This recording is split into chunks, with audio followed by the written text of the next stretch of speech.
Anong mensahe ang kailangang marinig or malaman ng mga libro sa period na to? Pwedeng nangyayari na itong magiging reading natin or mangyayari pa lang. Kung hindi man para sa inyo itong magiging reading natin, edi baka para sa someone na malapit sa inyo o sa someone na kakilala nyo mismo. Baka may lumabas na gender mamaya, gawin nyo na lang energy, masculine at feminine energy. Pwede rin naman na wag nyo nang pansinin ang gender. Di ko masasabi kung anong magiging reading, kung positive ka o negative. Depende sa kung anong mapipick up ang energy. Walang masama kung papanorin ang sun, moon at rising sign. Kasi baka alin man sa mga yan ay mag-resonate na sa sitwasyon nyo. So, meron tayong main character, lalaki. Ito, sorrow. Sun at clover. So, bida nga ay lalaking Libra, person nyo, or anyone na malapit sa inyo. Basta lalaki. For some reason, naging sad siya. Ay, sorrow eh. Naging sad siya, na-disappoint. Tawag dito. Karoon ng suffering. O baka na-stress siya. Clarify natin to saan nanggaling yung sorrow. Anong pinagugatan yan?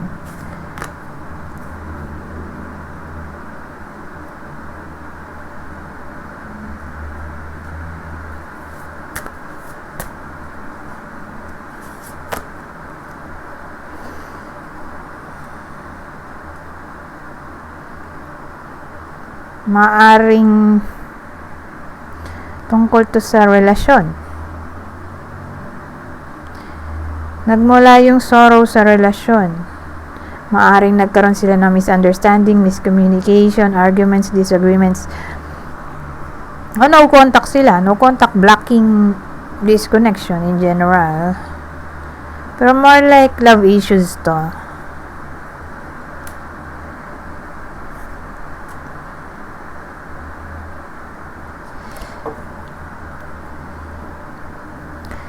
Ngayon, since nalaman na natin anong pinagugatan ng sorrow,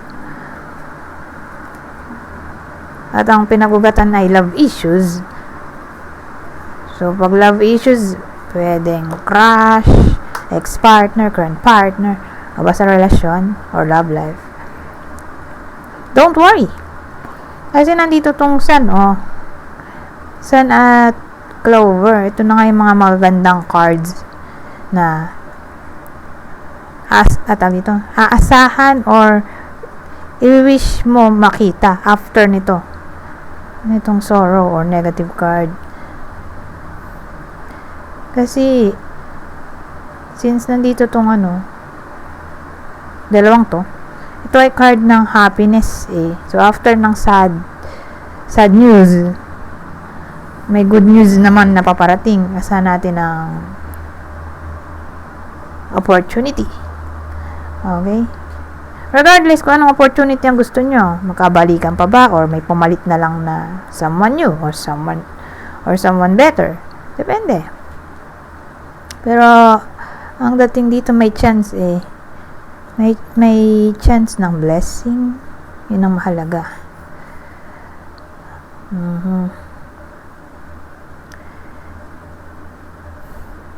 Kasi ang dating kung magbabalik ang taong to sa buhay ng iba sa inyo, lalo sabihin natin ex-partner or nag-away sila for some reason ng partner niya, kung magbabalik yon, tingin ko i-welcome back nyo dito, bibigyan nyo pa ng chance for as long as mag-apologize siya or papakita niya nagbago na siya. Bibigyan nyo ng second chance dito sa part na to.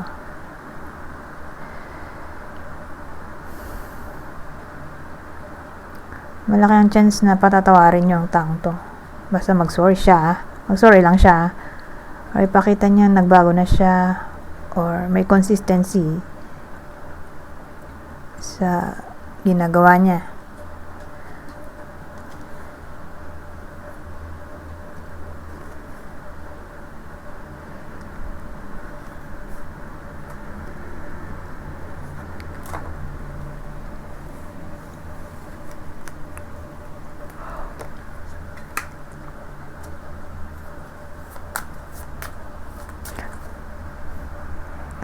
Teka, lagyan natin ng possible zodiac sign, Kung crush, let's say,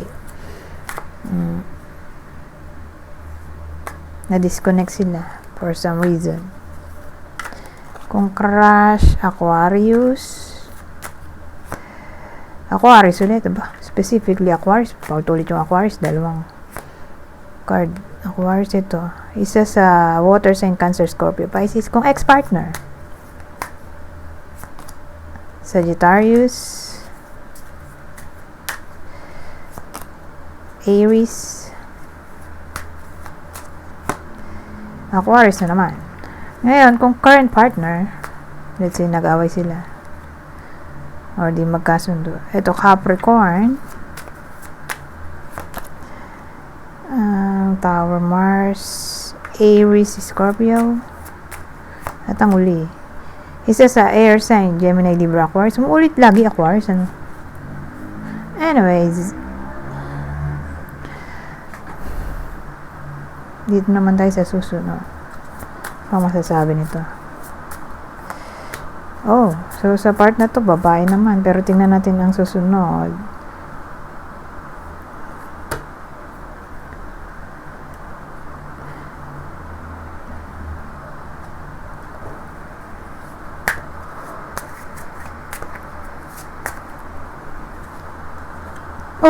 Lalaki rin. Teka.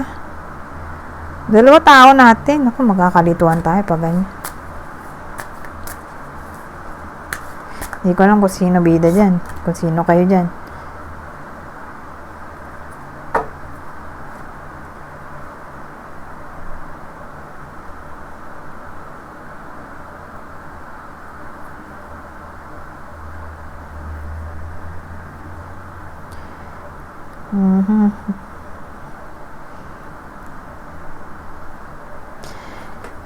So, may mga tao nga, babae, lalaki. Anong meron sa mga to?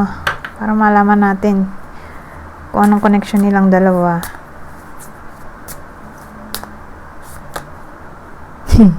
Anong connection? Ano to? Star?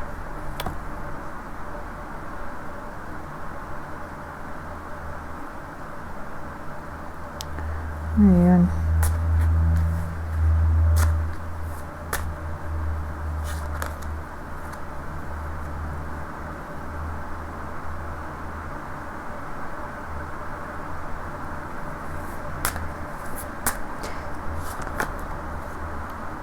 Wala, magkaano lang sila.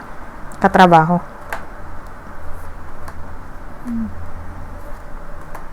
Malaki chance na katrabaho lang sila. At ang work nila ay may kinalaman sa technology. Sa bagay, lahat naman ng work ay may kinalaman sa technology. Pero, kasi specific yung work nila sa technology. Let's say, IT.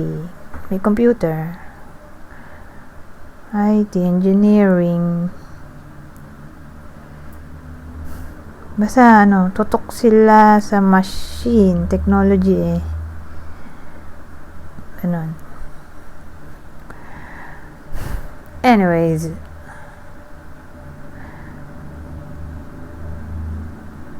anong meron? So, magkatrabaho lang sila, babae, lalaki.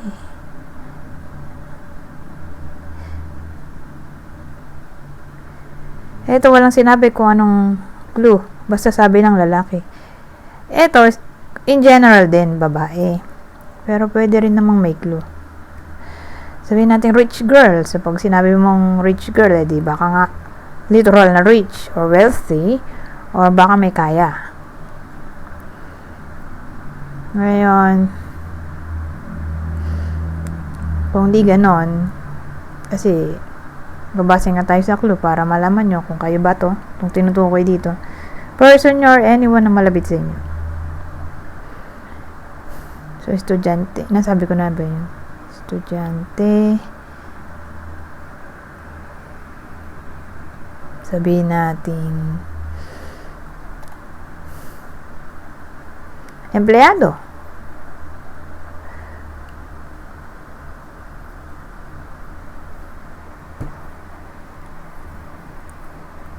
Ayun na lang. Wala na maisip eh. Or 40. 40 pababa.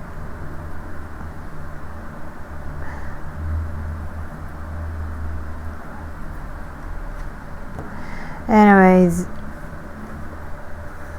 So, sa part niya katabi niya to. Great hope. Great hope. Hope, great water.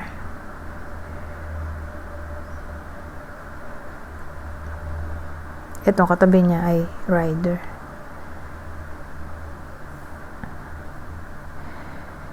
So, for some reason, may tendency ang babaeng ito na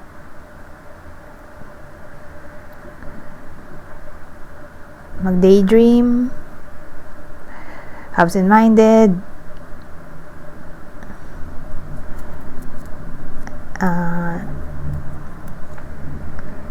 marami siyang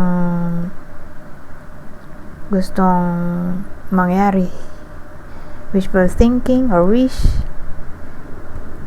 na gustong i-manifest.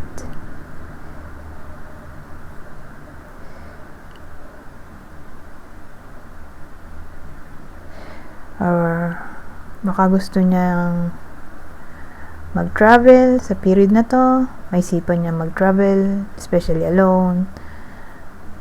Or di naman necessarily super alone. Dalawa lang sila, tatlo. Sa trip or journey.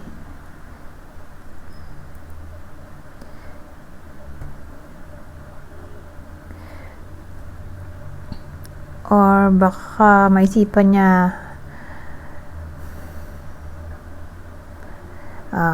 mag-aral ng anything na may kinalaman sa spirituality, divination, esoteric knowledge, occult. Ayan, nagiging ano siya dito, imaginative, spiritual, intuitive. Ayan. Or psychic.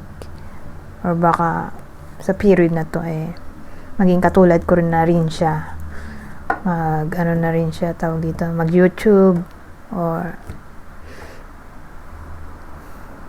maging content creator sa kung anumang platform na trip niya. Ngayon, lalaki pero tabi niya ay rider. Who knows, baka mag-travel din siya. Hindi ganyan mag-travel. So, hindi mo alam masabi kung sino kayo dyan. Kasi nga, dalawa yung tao. Pero, katrabaho nga pala sila, no?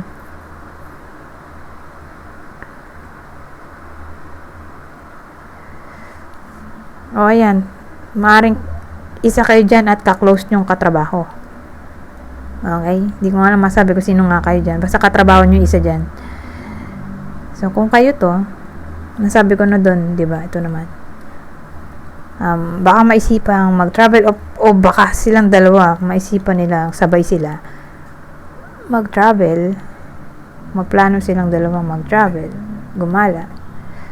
O ito lang. Kasi pares lang naman, travel.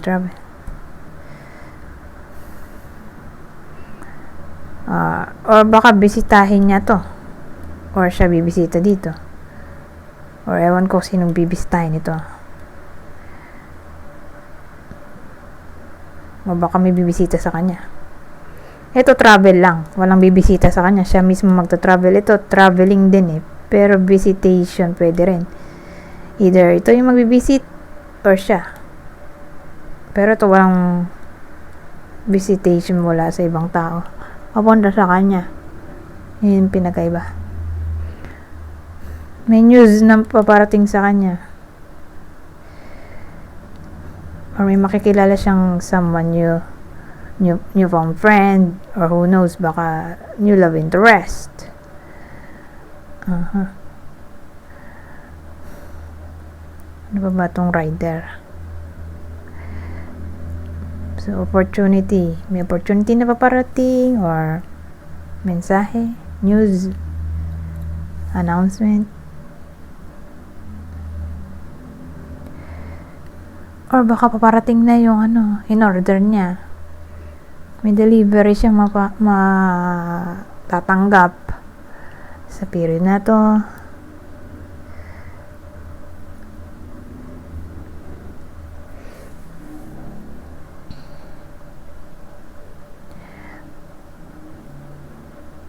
Wala nang maisip ano lang. Pero again, magka-workmate sila. Siguro best friends sila or magka-close. Ayan yung maaaring mangyari sa period na to regarding dito sa magka-workmate na magkaibigan. Anyways,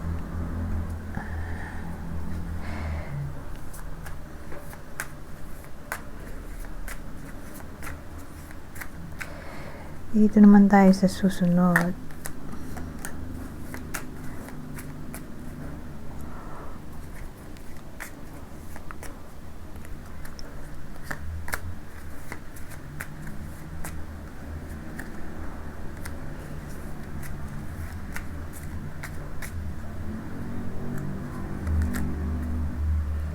Puro card.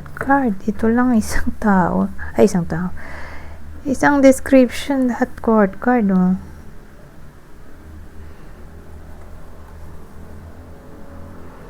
Kasi kung lahat ay card, di tao na nga lang sila. Maraming tao. Ano bang motibo nitong mga to? Ang motibo nitong mga tao. Ito hindi siya court card, di ba? Empress. Pero tao na rin siya para sa akin. So, itong tatlo, ito. Clarifier, ito.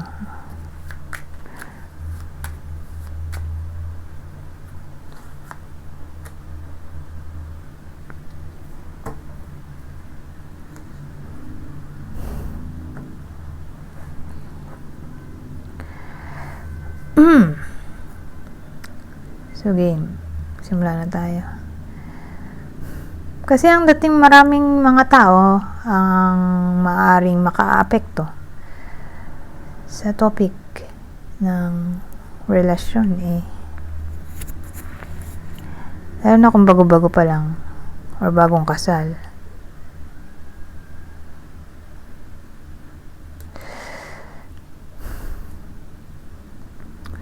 Pero tingin ko, since na-partneran neto to,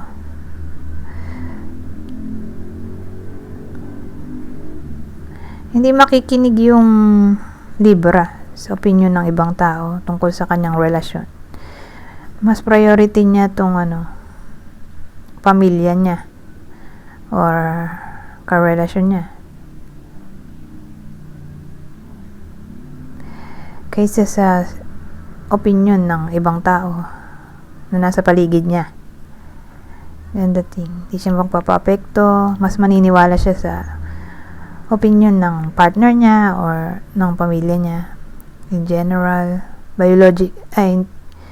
paano kung biological family itong sumasawsaw? Diba? Hindi nga siya papapekto. Whether biological family niya yan or biological family ng asawa niya. Pero hindi nga siya magpapapekto. Hindi siya makikinig. Ang priority niya ay sarili niyang pamilya. Or yung husband niya. Opinion ng husband niya. So, yun. Yun the thing. Yung loyalty baga niya ay naandun sa family niya or sa husband niya. Kasi more like pamilyadong kasal to Itong nasa reading.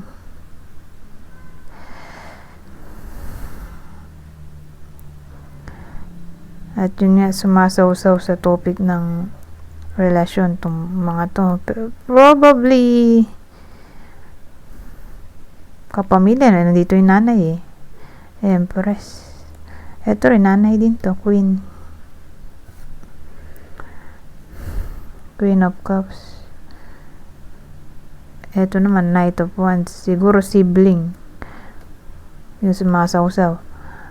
Sariling nanay, biological, or sibling. Ngayon ko kaninong nanay to, nanay ba nung asawa niya o nanay niya mismo, or biological sibling, or sibling ng asawa niya.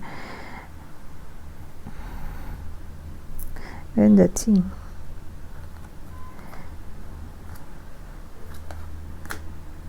Teka.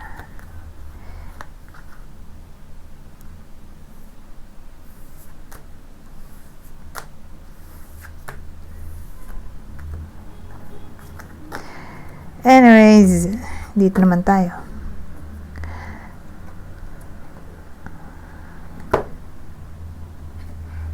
Babasahin ko na lang tong part na to. Kunin nyo lang yung mensahe na sa tingin nyo ay fit sa sitwasyon nyo. General advice at prediction na to sa period na to. Ito, general advice at prediction. Ito, general advice lang. Kukuha ko ng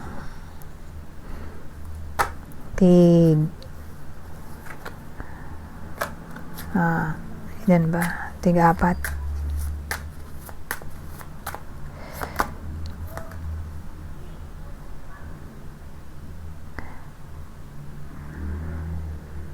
Sa case na to, ito babasahin ko ha.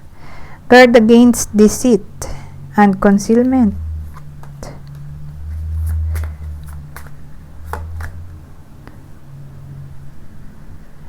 Ito.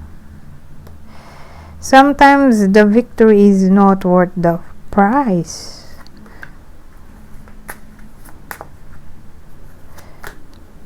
Oh, ito rin yung kanina. Ewan ko kung napansin nyo. Nakita ko to kanina nung gumulan ako. Kaya lang sa isip, nung naiwan yata dito. To. Ewan ko. Basta nakita ko siya. Pero binalik ko kasi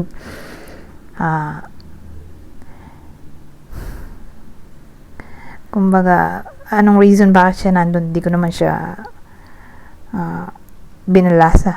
Walang tanong, di ba? Kaya, binalik ulit. Ngayon, parang meant to happen talaga na nandito to. At basahin. Anyways, sabi dito, worrying changes nothing. Decide your next step. Ano ba to? Tatlo.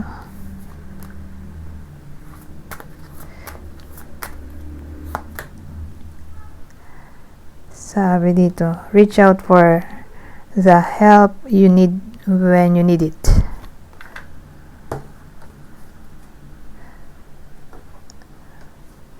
Ito, apat din.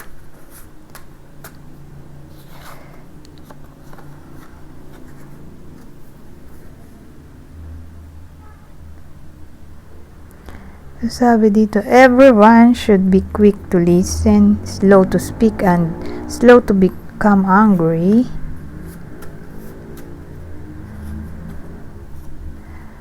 Sabi naman dito, admit your faults to one another and pray for each other so that you may be healed.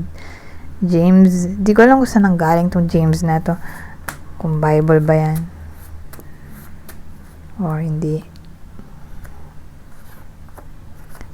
Ito.